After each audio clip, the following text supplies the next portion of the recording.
Gogetsuchi Ichizoku 3 introduced a number of changes from the formula up to this point, including a much darker setting and completely new hardware. Let's dive in. Built on the ST-V or Sega Titan video hardware, Groove on Fight has a completely different look from the previous games, with smaller and more detailed sprites. This hardware was built on the Sega Saturn architecture, making it easy to port the game to the Sega Saturn. We'll talk more about the Sega Saturn port a little bit later in the video. Noise Factory was still part of Atlus at the time, and the same individuals would be working behind the scenes, including character designer Range Murata. This 1997 release came toward the end of the arcade era, which might explain the choice to run with Sega Saturn-based arcade hardware, in order to ensure a future console release. Visually, Groove on Fight is much darker in tone, taking place in the dystopian future of 2015. Man, if only they knew. You can see its huge leap forward in visual style is accompanied by an almost post-apocalyptic world. Everything is just so dark, the whole thing looks like a 9 Inch Nails video directed by H.R. Geiger, with lots of muted brown and gray colors. The more serious tone is underlined by the absence of the Kuro and humor in general. The comical aspects of the franchise laid aside to make way for more fantastical and highly imaginative characters like a giant cybernetic scientist, a magician, and a witch who can transform into a tiny version of herself. Many of the characters stand out against the very dark environments with a lot of color and animation. The new roster is explained by a storyline in which the Goketsuji family has finally opened the tournament up to people from outside their family line.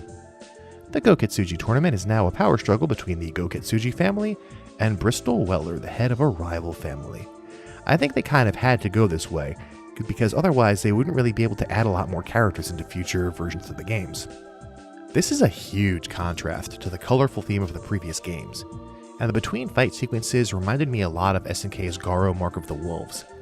That's not the only thing that's similar though.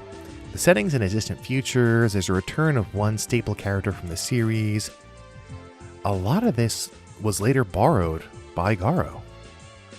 Coincidence? I mean, maybe, but maybe not. All except one character are new to the series, with only Ome and Otane returning, but they fight as one character tied together back to back. It's worth noting though that the character Popura is essentially Kurara from Power Instinct 2 with a few changes. So these things do help keep the spirit and DNA of Power Instinct alive in this very, very different game. In any case, a facelift isn't the only major change from Power Instinct 2 to Groove on Fight. As a matter of fact, the gameplay of the Ultimate Violent Legend is reprised here with a 2-on-2 battle format. The gameplay is much deeper and includes a number of innovations. Dashing and double jumping are still present, as is the stress meter, but there are a lot of new additions.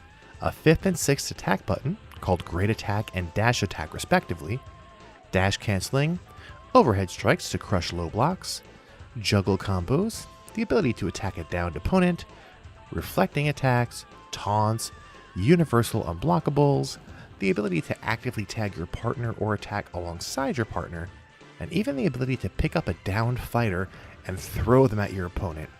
All new elements to this game, and super moves have a universal input that works the same for every character.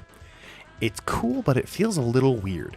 It makes it easy to pick up different characters, and I guess that you need that when you have teams, and you may have to play with a character you're not familiar with, but a lot of it does feel very strange and out of the format that we're accustomed to when it comes to fighting games. There are only 11 playable characters, although the bosses can be unlocked on the Saturn version for a total of 14. This makes the arcade mode fly by pretty quickly, at least until you reach the 4 boss fights. The first boss battle is against the playable character Gartheimer, while the mysterious Damien Shade watches from the background. Damien only exists in the arcade version as a background for this fight. He is a playable character in the Saturn version. Defeating Bristol Weller doesn't end the game though. Instead, the second character becomes possessed and turns against you.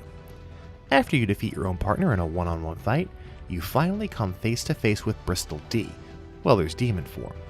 Only after defeating Weller's demon form will you finally emerge victorious and gain control over the Goketsuji family fortune.